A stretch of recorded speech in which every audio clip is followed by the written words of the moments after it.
sudah belajar, hasilnya adalah seperti ini. Ini saya besarkan saja, ya. Nah, ini adalah bentuk sinyal sampling yang kita sebut sebagai sinyal apa? Sinyal pulse amplitude modulation. Pulse amplitude modulation. Nah, setelah ini kita lihat sinyalnya masih bentuknya analog, tapi sudah diskret. Atau kata lain disebut sebagai sinyal diskret analog. Nah, sinyal diskret analog ini, ya, ini kemudian selanjutnya akan masuk ke rangkaian apa namanya? Rangkaian quantizing, ya, rangkaian quantizing, dikuantisasi, ya, dengan 8 bit. Oke. Nah, outputnya nanti akan tentunya menjadi sinyal digital, ya. Nah, ini adalah merupakan sinyal digital yang kita sebut sebagai sinyal pulse pulse apa?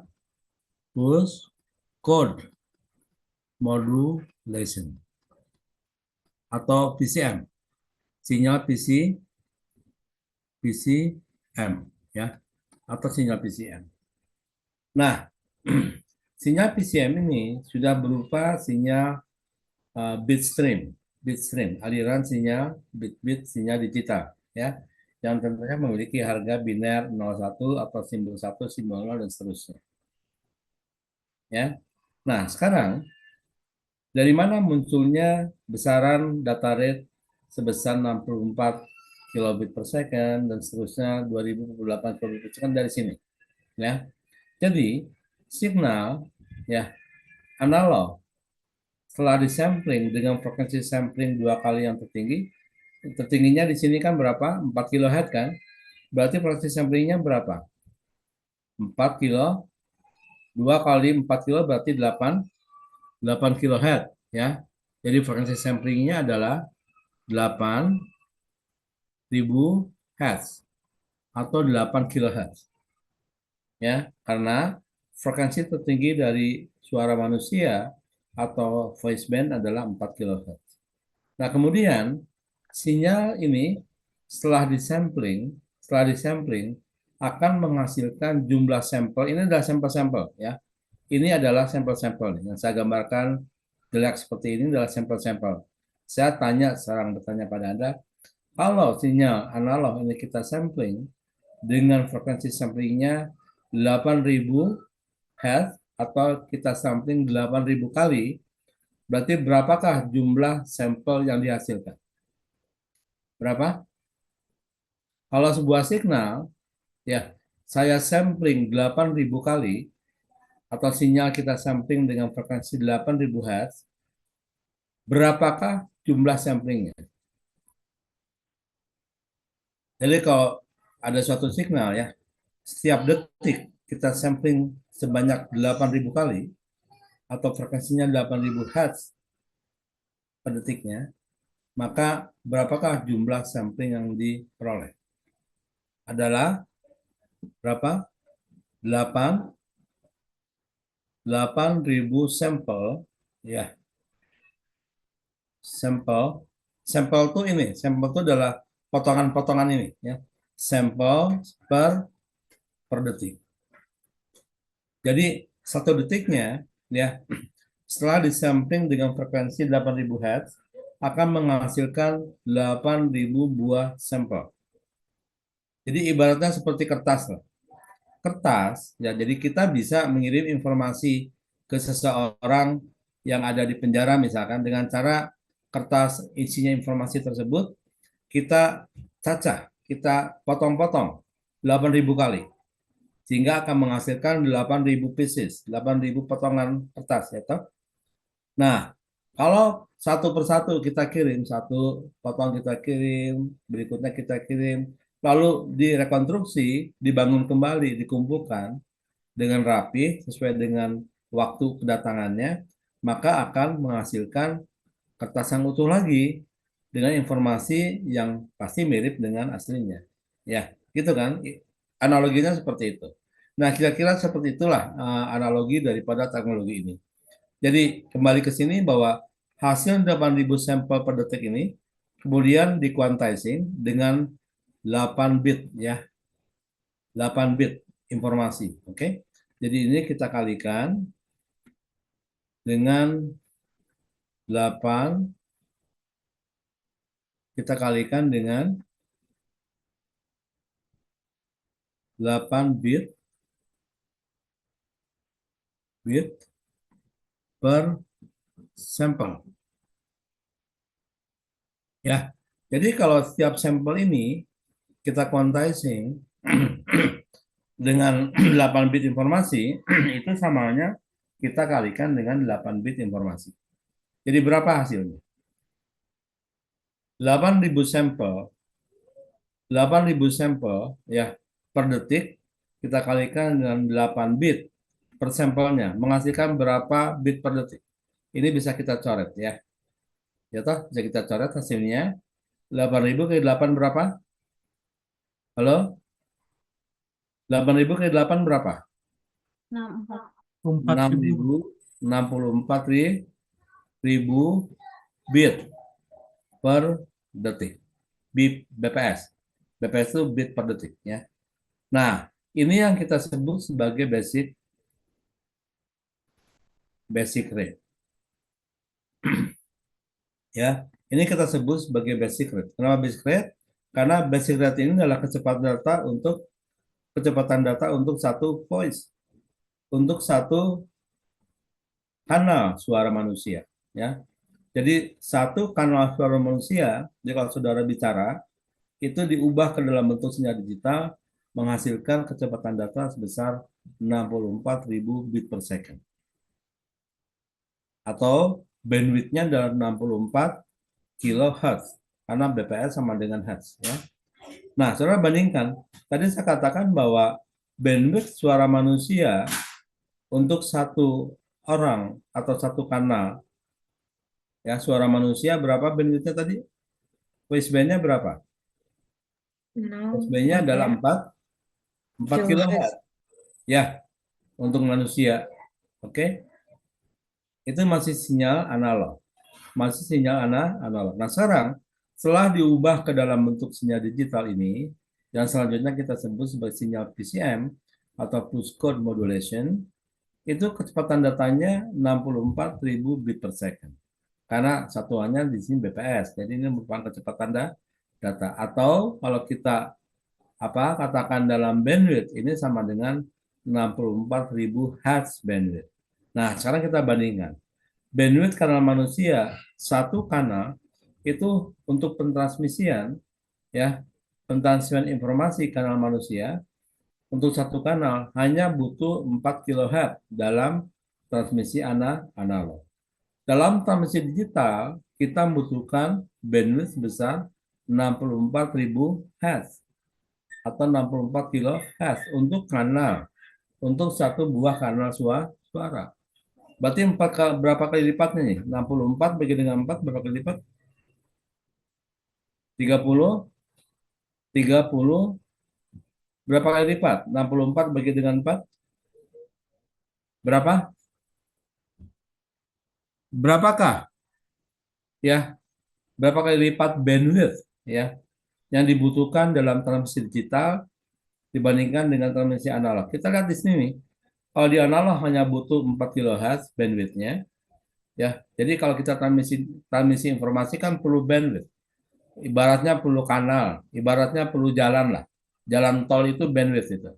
Semakin lebar jalan tolnya, semakin besar bandwidthnya. Nah, di sini kalau untuk kanal analog ya, satu kanal suara hanya butuh bandwidth 4 kHz, ya kan? Misalkan untuk SSB ya, untuk AM, untuk FM itu hanya butuh bandwidth 4 kHz untuk satu kanal suara.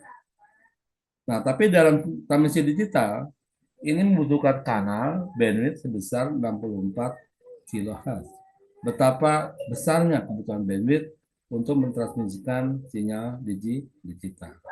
Dengan kata lain, ya, transmisi digital atau komunikasi digital itu membutuhkan bandwidth yang sangat besar atau rakus dalam penggunaan bandwidth dibandingkan dengan transmisi analog.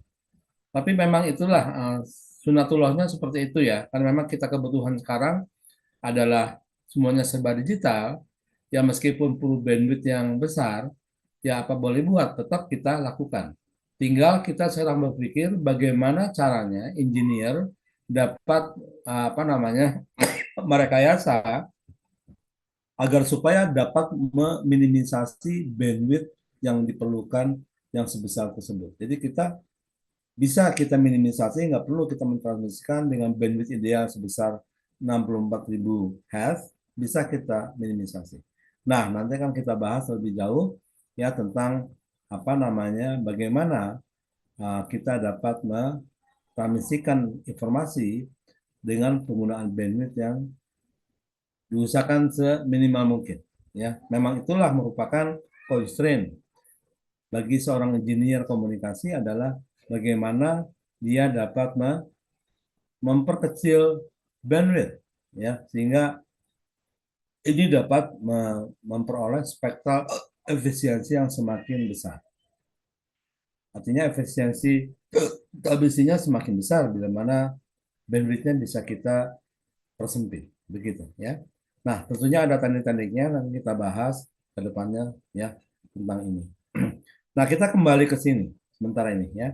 Nah, kalau satu kanal ini membutuhkan atau satu kanal suara manusia menghasilkan data rate 64.000 bit per second atau 64 kilobit per second. Jadi mohon ini di apa betul-betul dimengerti ya. Ini basicnya dari sini nanti semuanya dari sini nantinya ya. Jadi satu kanal butuh sekian. Nah, sekarang kalau misalkan kanalnya tentunya kan tidak satu. Orang yang bicara tidak satu orang, tapi kan lebih daripada satu orang. Katakanlah ya, si ATT menstandarisasi. Bila mana ini disebut sebagai kanal satu, ini adalah kanal satu, ya. Ini kita sebut sebagai kanal satu. Lalu ada kanal yang lainnya, ada sejumlah 32 kanal yang sama, ya, gitu, ya. Ini kita gabungkan. Kenapa kita gabungkan? Kan lebih efektif kita menggabungkan ya, daripada satu persatu kita kirim.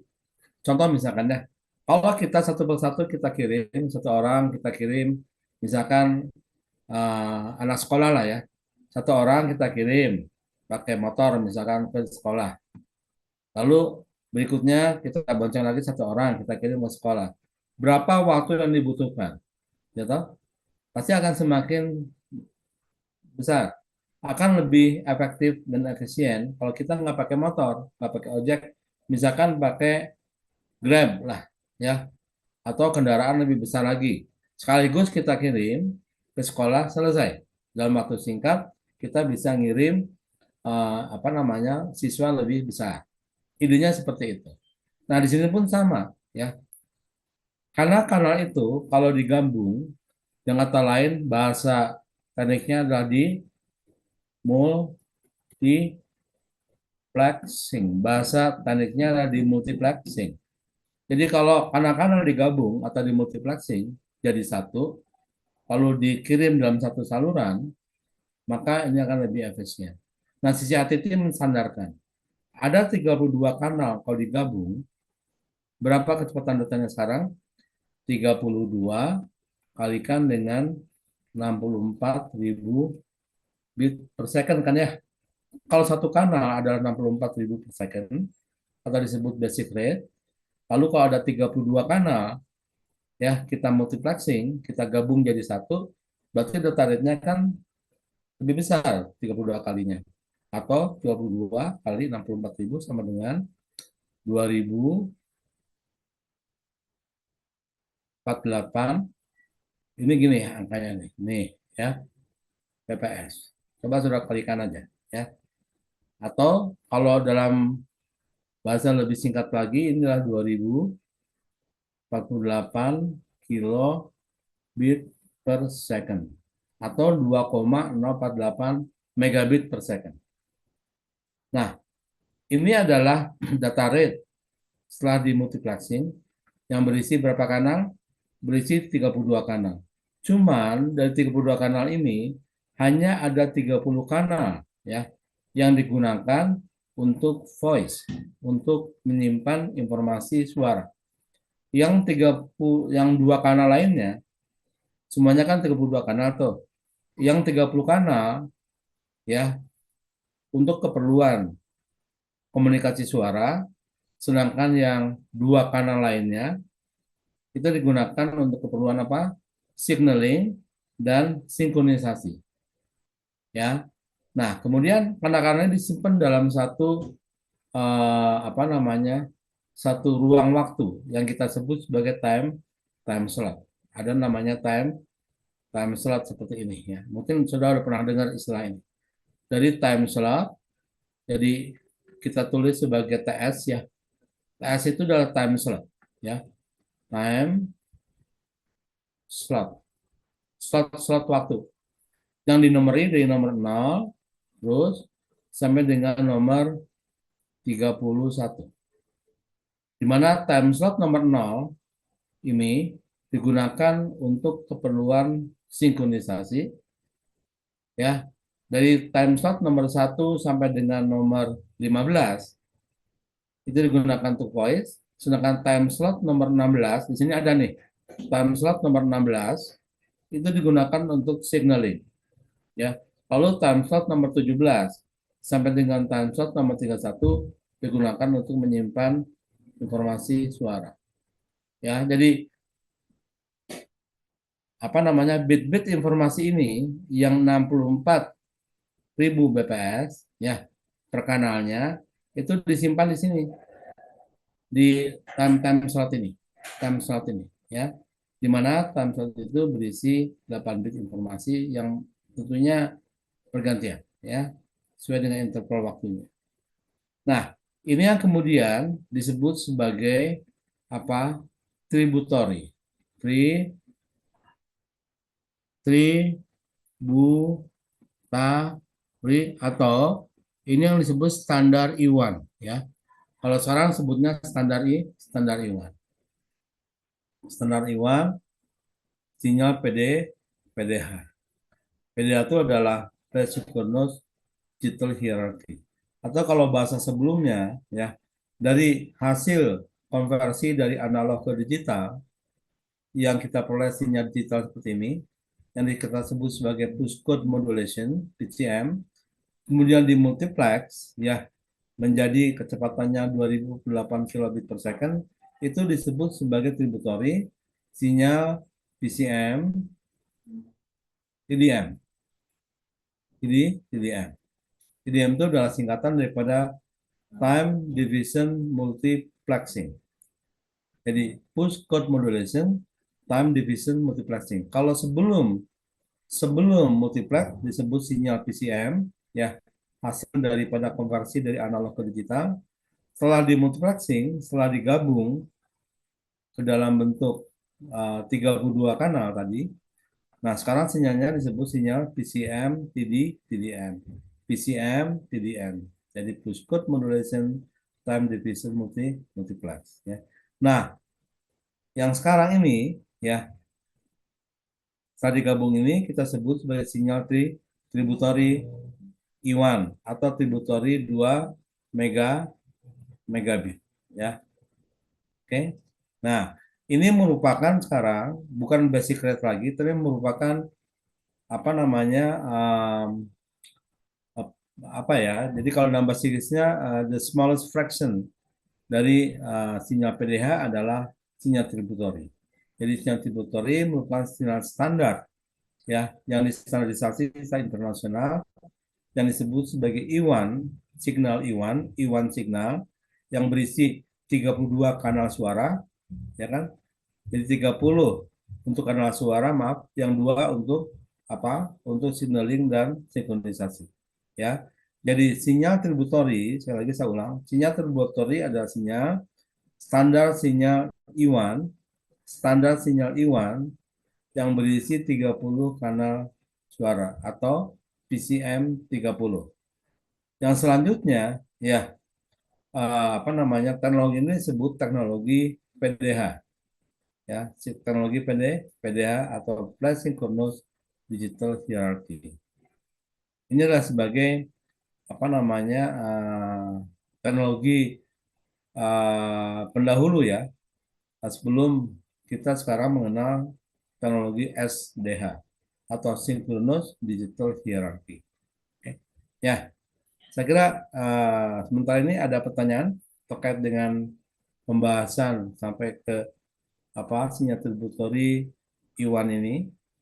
Dan ini sebagai kalau kita lihat ke dalam tabel standar sinyal digital hierarki standar CATT ini sebagai order 1 ya. Jadi order 1 adalah yang kita sebut sebagai Iwan ya, tributori Iwan yang kecepatan datanya adalah 2048 kilobit per second atau singkatnya adalah 2 Mbps.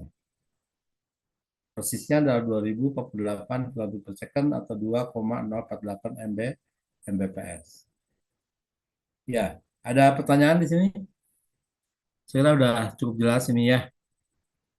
Baik, kalau nggak ada pertanyaan, kita lanjut saja ke apa namanya? Ke kembali lagi ke sini. Ya, kembali lagi ke sini. Nah, makanya kita lihat tuh ya. Order 1 standar Eropa kita kan Eropa saja. Jadi nggak usah melihat yang Amerika kan Jepang karena di Indonesia menggunakan standar Eropa. Nah, kenapa distandarisasi seperti ini? Agar supaya bisa berkomunikasi antar negara. Nah, kalau kita menggunakan standar sendiri, misalkan, oh udah, order satunya jangan 2008 kilobit per second, bikin aja lah. Misalkan berapa? 3000 misalkan ya. 3050 sekian, semau kita lah pokoknya. Jumlah kanalnya pun nggak 30. Semau kita berapa jumlahnya gitu. Bisa-bisa saja kita bikin, tapi nggak bisa berkomunikasi dengan yang lain. Istilahnya nggak memiliki interoperability. Jadi nggak bisa beroperasi dengan secara internasional. Jangankan begitu ya, dengan Amerika saja, kalau misalkan kita menggunakan teknologi yang berbeda dengan punya Amerika, ini nggak bisa langsung bisa connect. Ya, jadi kalau kita punya jaringan digital standar Eropa, CCATT, lalu sebelah sana menggunakan standar Amerika CCATT juga, tapi kecepatan datanya kan beda ya. Lalu kita gabung secara langsung nggak bisa. Pasti ada interface. Ada namanya interface yang menyesuaikan. Nah, ini udah lain lagi pembahasannya ya. Ini semakin kompleks. Mungkin kalau orang lapangan tahu bagaimana caranya menggabungkannya, orang lapangan tahu, kalau engineer lapangan tahu ya. Tapi jelasnya kalau di Indonesia selalu mengacu kepada standar Eropa CCATT itu yang penting ya. Jadi sistem apa seluler dan sebagainya itu menggunakan standar CCATT Eropa. Baik. Nah, di lapangan biasanya order 1 yang selanjutnya kita sebut sebagai I1 tributori ya yang kecepatannya 2,048 Mbps atau 2008 kilobit per second. Di lapangan biasanya disebut sebagai DM2. Perangkatnya namanya DM2 seperti yang pernah kita lihat. Ini adalah perangkatnya ya.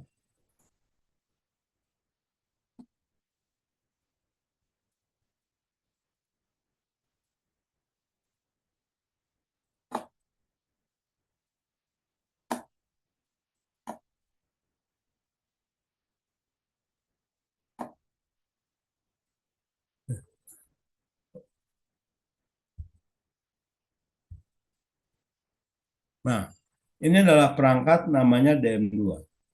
Perangkat DM2 adalah perangkat order 1 yang kecepatan datanya 2048 kilobit per second atau 2,048 Mbps ya.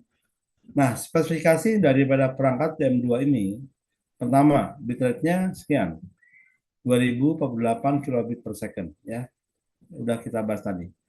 Kemudian interface-nya adalah G703. Frame structure-nya G704. Time slot-nya 32 time slot, di mana 30 kanal digunakan untuk speed channel. Speed channel itu adalah kanal suara. Yang dua lagi sisanya time slot, dua time slot lagi sisanya digunakan untuk keperluan sinkronisasi dan apa namanya signaling, ya, dan seterusnya. Lalu apalagi yang paling penting dalam spek ini? Pertama adalah bitrate-nya, kedua adalah standar interface-nya, ya, lalu jumlah kanal suaranya 30 kanal, lalu apalagi, lalu codingnya. Nah, codingnya atau line codingnya di sini menggunakan coding HDB3, standar HDB3. Nanti akan kita bahas ya. Jadi sinyal digital yang data rate-nya 2000 per 8 kilobit per second ini sebelum ditransmisikan tuh di coding dulu dalam bentuk sinyal HDB3 kemudian ditransmisikan. Dan impedansinya adalah ada dua pilihan, 75 atau 120 ohm. Di mana impedansi 75 ohm adalah impedansi untuk apa namanya unbalance. Jadi kalau konektor ujungnya kita menggunakan konektor BNC, ya maka itu sistemnya pasti impedansinya 75 ohm unbalance. Nah, sedangkan kalau ujungnya menggunakan konektor yang apa banana, ya itu disebut sebagai impedansi 120 ohm balance. Jadi ada dua impedansi, ya, ada dua teknik impedansi atau ada dua teknik impedansi. Yang pertama yang unbalance 75 ohm, satu lagi yang balance 120 ohm. Nah, jadi kalau sistemnya balance, kalau kita gunakan unbalance nggak match, ya. Pasti sinyalnya nanti akan terjadi namanya losses, pantulan yang terjadi pada lab kita itu yang keluar dari apa namanya dari SDH itu adalah unbalance, tapi yang akan masuk ke apa namanya ke multiplex kita adalah balance. Jadi perlu interface di sini, ya. Nah, ini nggak perlu, jadi ini hanya menjelaskan tentang kanal yang dibutuhkan. Jadi prinsipnya, ya, kanal komunikasi itu bisa udara, bisa kabel, ya, dan bisa perangkat multiplex yang lain. Jadi kalau kita mau mentransmisikan informasi, ya, maka kita perlu namanya kanal. Atau kita perlu kalau kita mau berangkat pakai mobil, kita perlu namanya jalan itu. Kanal itu jalan, ya. Analoginya adalah jalan. Nah, kalau jalan berarti kan dia punya lebar jalan. Kalau kanal berarti dia punya namanya lebar kanal atau bandwidth. Bandwidth, ya. Pita, kalau seperti pita lah, lebar pita lah begitu. Nah, pada prinsipnya, ya, sinyal, ya, yang akan kita kirimkan sinyal digital, ya toh? Yang akan kita transmisikan sinyal digital. Padahal kanal itu pada umumnya adalah analog. Kanal itu pada umumnya analog seperti udara, ya, kabel, ya, itu semuanya apa namanya sudah diberikan oleh penciptanya dalam bentuk kanal analog. Nah, sehingga sinyal digital kita kalau kita langsung kita transmisikan melalui kanal analog ini, ya, setelah bandwidthnya pun sudah tersedia, itu tidak apa namanya tidak akan sempurna gitulah, ya. Jadi mesti ada namanya penyesuaian, ya. Jadi sinyal yang akan ditransmisikan melalui sebuah kanal itu mesti disesuaikan dulu. Nah, karena kanal-kanal komunikasi pada umumnya adalah analog, ya, misalkan tadi udara, ya, atmosfer.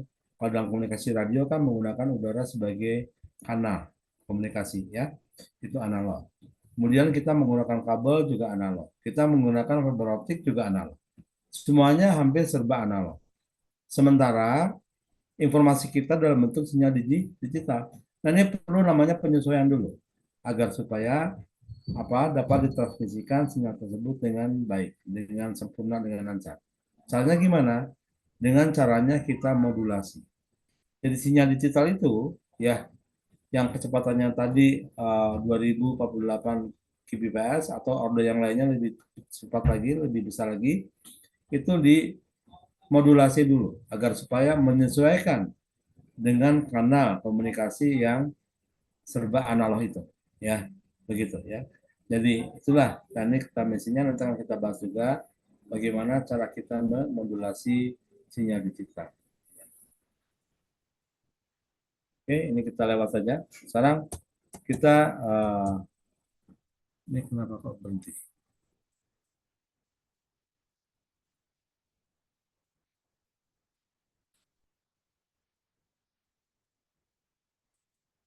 Maaf ya, ini saya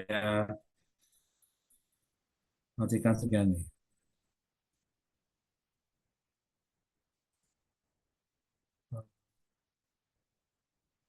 Oke.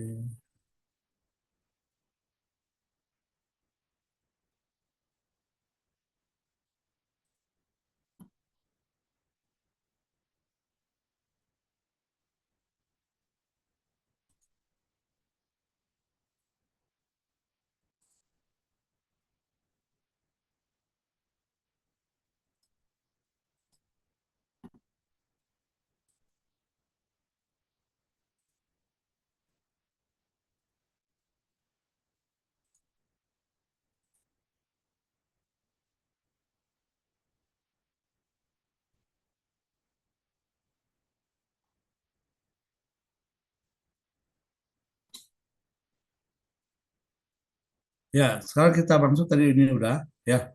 Kita masuk karena udah kita masuk ke sini. Langsung aja kita sekarang bahas tentang ini maaf kok agak gini ya.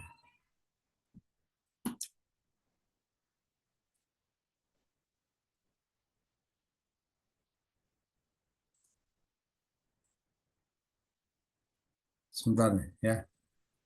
Sedikit ada problemnya.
Ini.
Kita kembali ke sini ya. Jadi saya tadi mau buka itu, namun nggak respon gitu.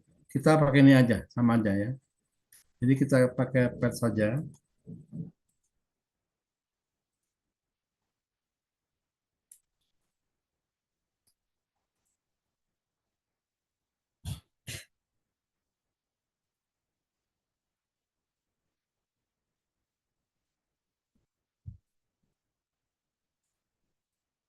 Jadi kita tahu tadi udah kita tunjukkan bahwa sinyal digital saya gambarkan seperti ini aja ya.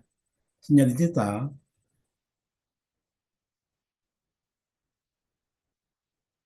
saya gambarkan seperti ini ya. Ini seperti ini.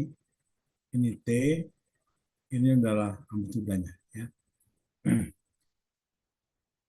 Nah, sinyal digital ini ya. Karakteristiknya kita tahu bahwa ini kebetulan kita ambil biner satu ya, atau simbol satu nih. Oke. Dia memiliki namanya apa? Durasi T ya. Durasi T. Oke. Ini masih dalam domain T, masih dalam bidang waktu. Nah, T ini yang kita sebut sebagai time duration, time duration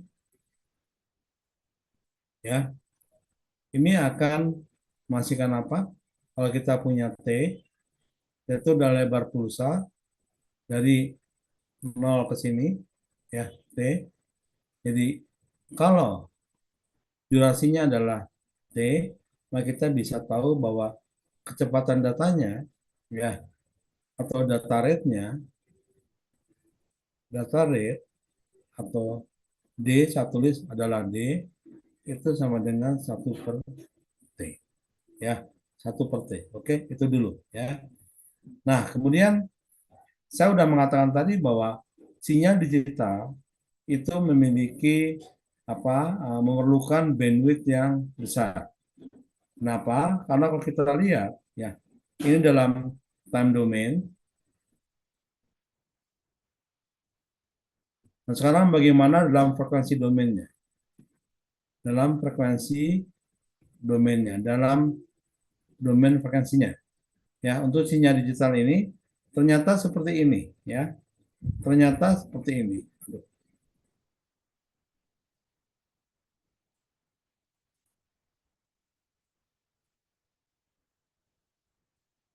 Jadi sinyal digital itu memiliki spektrum frekuensi seperti ini.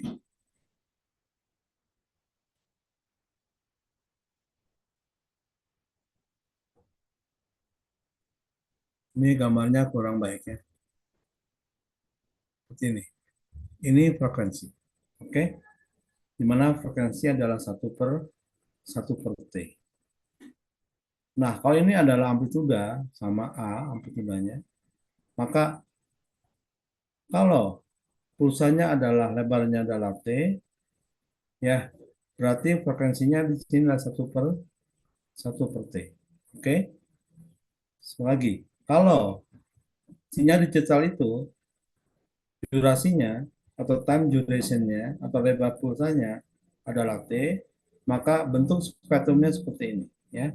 Dimana untuk yang apa namanya, untuk yang loop yang pertama itu di sini nol, nolnya di sini ya, tulis nolnya di sini adalah nol. Oke, frekuensinya adalah 1/T, di sini 2/T ya, di sini 3/T, di sini 4 per T, di sini 5 per T, dan selanjutnya. Nah, di mana seperti itu adalah frekuensi. Berarti kalau seperti adalah frekuensi uh, satu frekuensi, 2T berarti 2 kali 1, 2 frekuensi, 3T adalah 3 kali frekuensi, 4 kali frekuensi, dan seterusnya. Ya.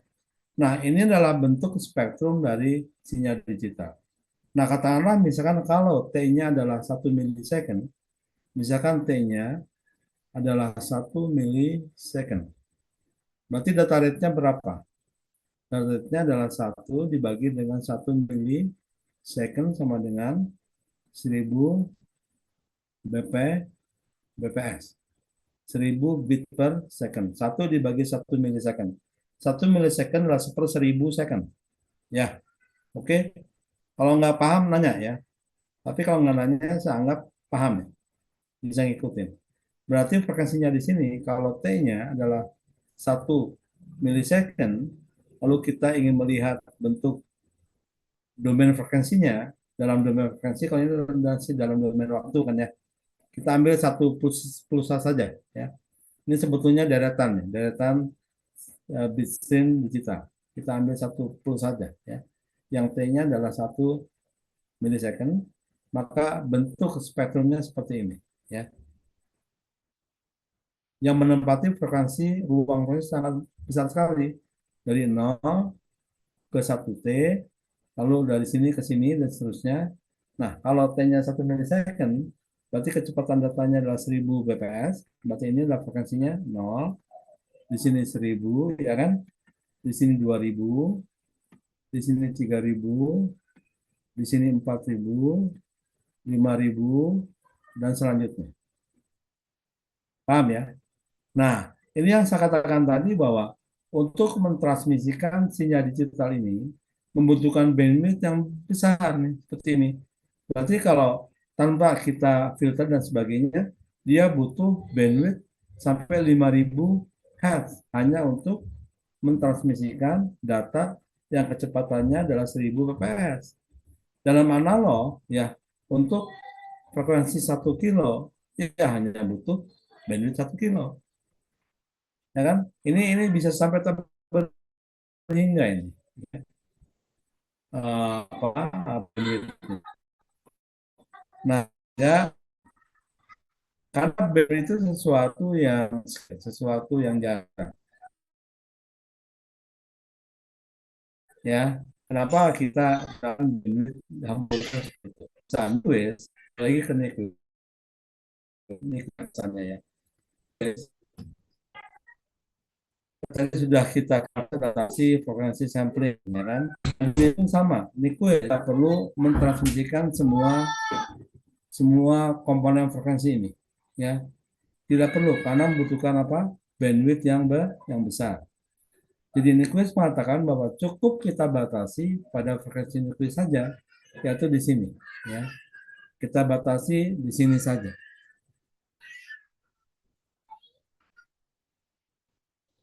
Oke, kita batasi di situ pada frekuensi. Oh maaf, ini salah gambar saya. Ya. Nggak kelihatan. Bukan di sini. Ya. Tapi di sini. Maaf, di sini. Ya, kita batasi pada frekuensi 1/2T. 1/2T. Nah, ini. Jadi cukup segini aja. Kita batasi bandwidth-nya sekian saja. Jadi kita nggak perlu mentransmisikan semua komponen ini. Jadi ini bisa kita buang, dibuang, dan seterusnya. Ya, ini pun kita buang. Oke, jadi karena ya untuk mentransmisikan sinyal digital membutuhkan bandwidth yang besar karena spektrumnya seperti ini, ya. Menulis mengatakan bahwa kita nggak perlu mentransmisikan semua komponen spektrum sinyal ini. Cukup loop yang pertama saja. Ini adalah loop yang pertama. Karena informasi itu berada 90% itu pada loop yang pertama. Ya. Jadi informasi 90% itu berada pada loop yang pertama. Loop-loop yang selanjutnya ini nggak butuh lagi, nggak diperlukan, jadi bisa kita Hilangkan dengan cara kita filter tentunya ya. Dengan cara kita filter dengan low pass filter. Nah, lalu berapa bandwidth yang menurut Nicholas itu cukup? Ya, dia membawa informasi yang sudah cukup representatif. Itu adalah kita batasi pada bandwidth Nyquist. Ini yang disebut sebagai bandwidth, ya, yang kita sebut sebagai bandwidth salah nulisnya ya. Yang kita sebut sebagai bandwidth bandwidth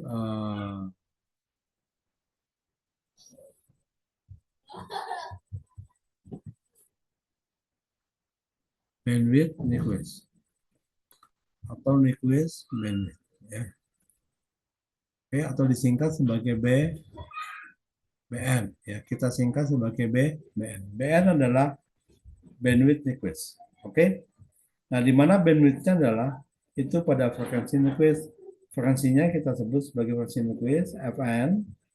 Fn adalah frekuensi Nyquist itu sama dengan 1/2T.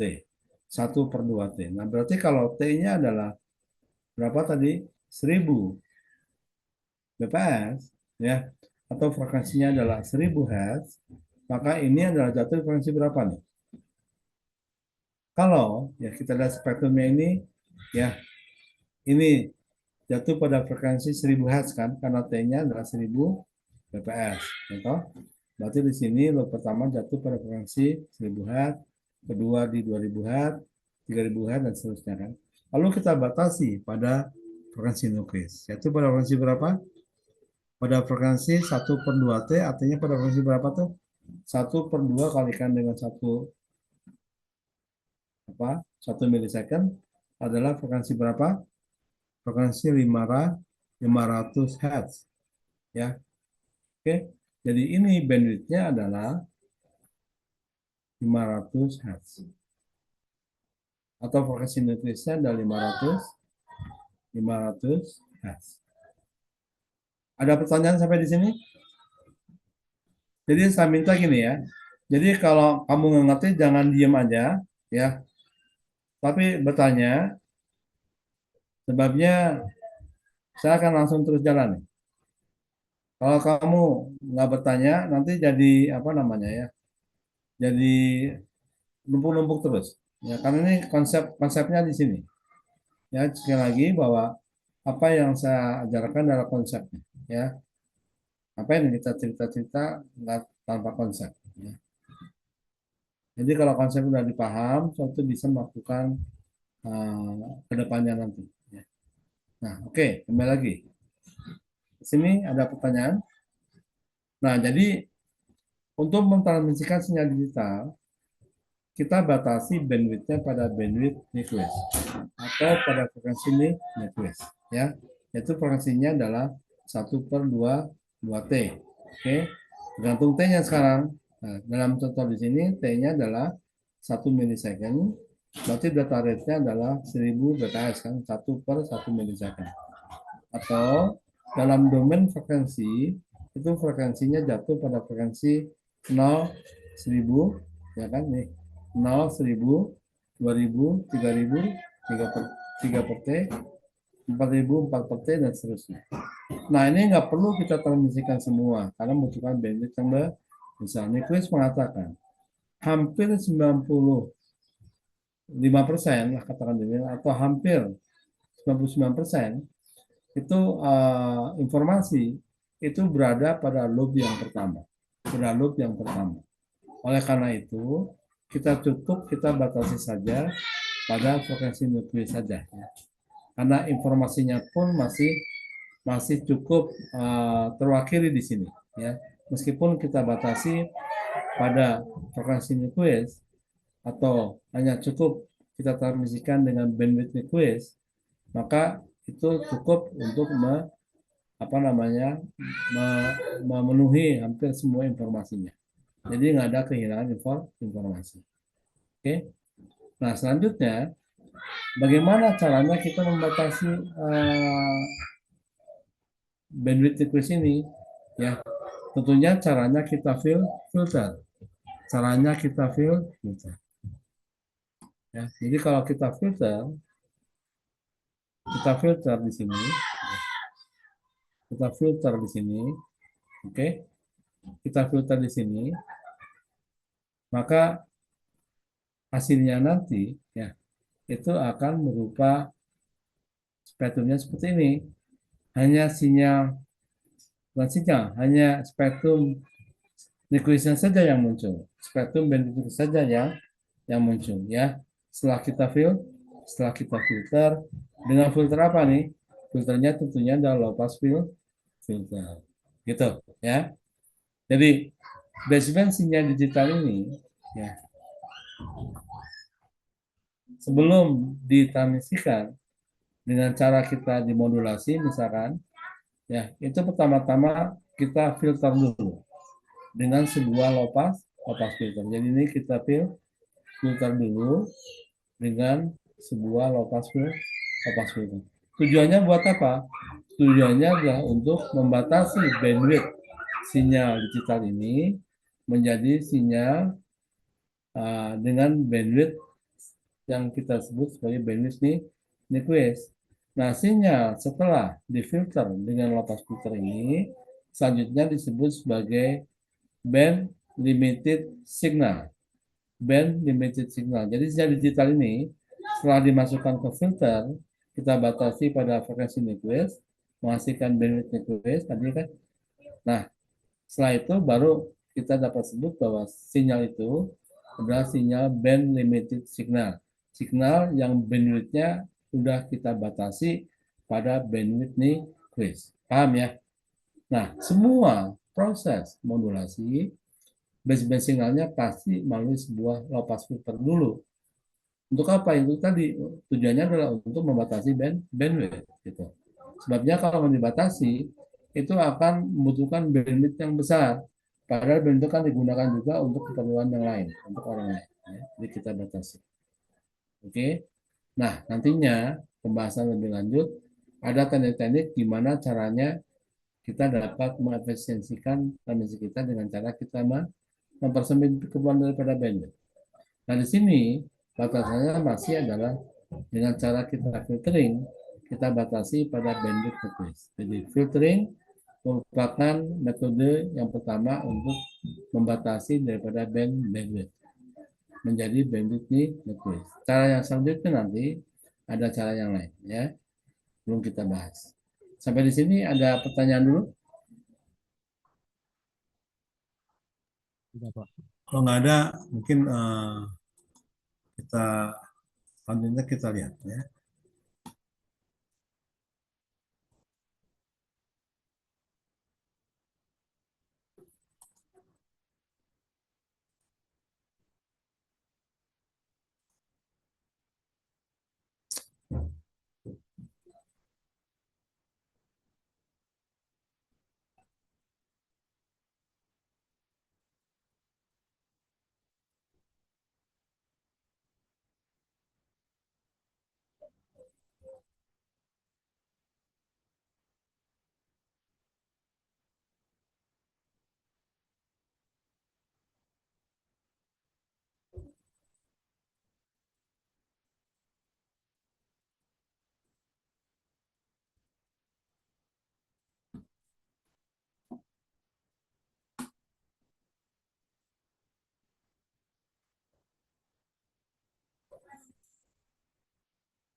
Ya, ini yang tadi saya katakan function request,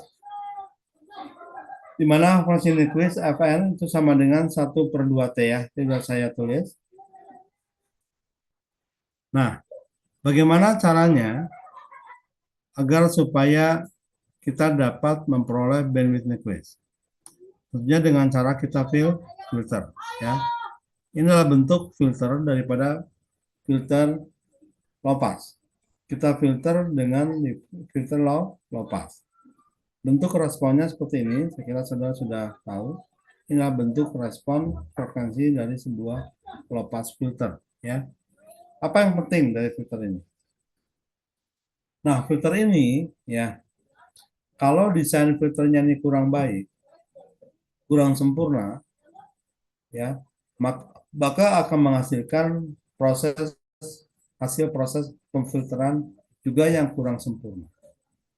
Ya, jadi kalau kita lihat dalam respon filter ini, di sini ada namanya daerah pasbannya, ya.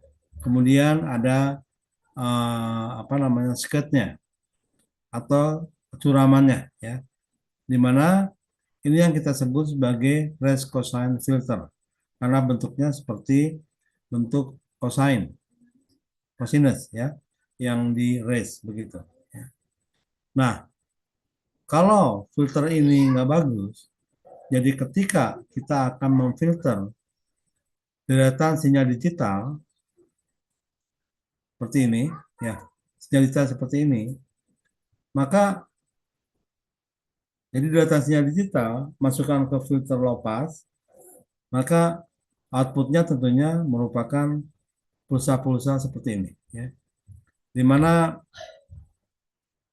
di sini ada hasil pulsa digital hasil filter yang garisnya gelap, ada yang putus-putus, ya.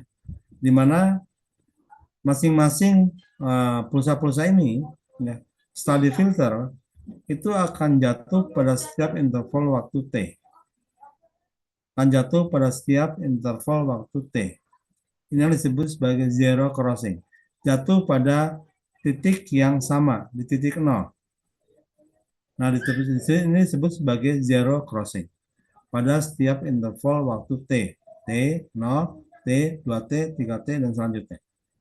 Nah, kalau filter yang kita gunakan itu kurang sempurna, ya, maka pulsa-pulsa filter ini, pulsa-pulsa hasil pemfilteran itu tidak jatuh tepat pada zero crossingnya, tapi dia akan saling tumpuk satu sama lain, ya, akan tumpuk saling menumpuk satu sama lain.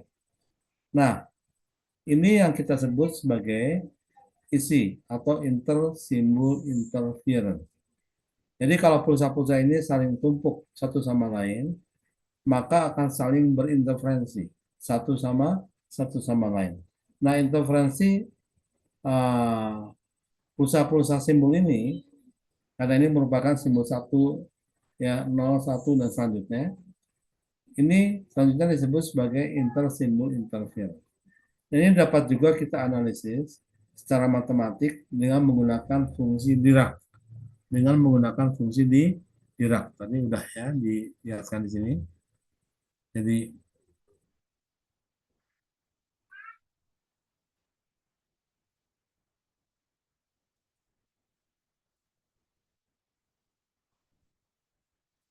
selalu nggak respon aja ya, kenapa ya?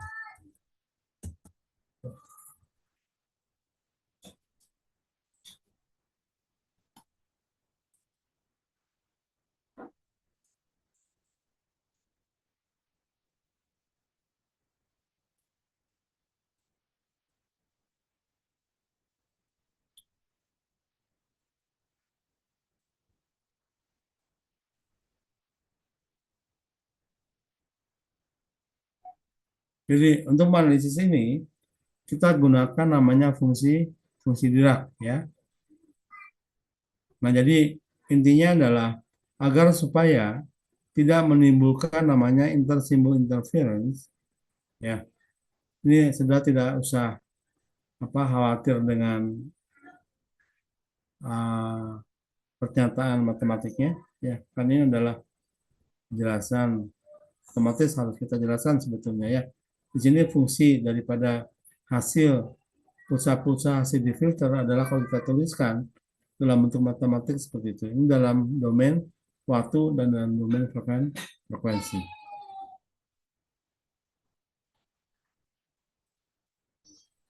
Nah, ini adalah contoh daripada pulsa hasil pemfilteran ya. Yang mana di sini ada 3 buah pulsa nih yang warnanya beda-beda. Tergantung daripada filter ya yang digunakan untuk memfilternya. Di mana filter kita tahu tadi ada namanya kecuraman namanya. Kalau filternya terlalu curam, maka akan menghasilkan namanya overshoot. Sedangkan kalau filternya tidak curam, tidak menghasilkan overshoot yang tinggi. Nah, overshoot inilah yang menyebabkan tadi terjadinya interferensi intersimbol. Gitu kira-kira ya.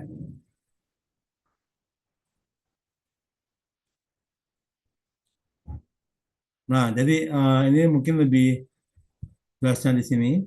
Ini hanya penjelasan saja ya. Ini adalah merupakan bentuk filter yang berbagai macam bentuknya ya, tergantung daripada roll off-nya. Jadi ada namanya sebuah parameter namanya roll off yang ditulis di sini sebagai alfa ya, ditulis sebagai alfa.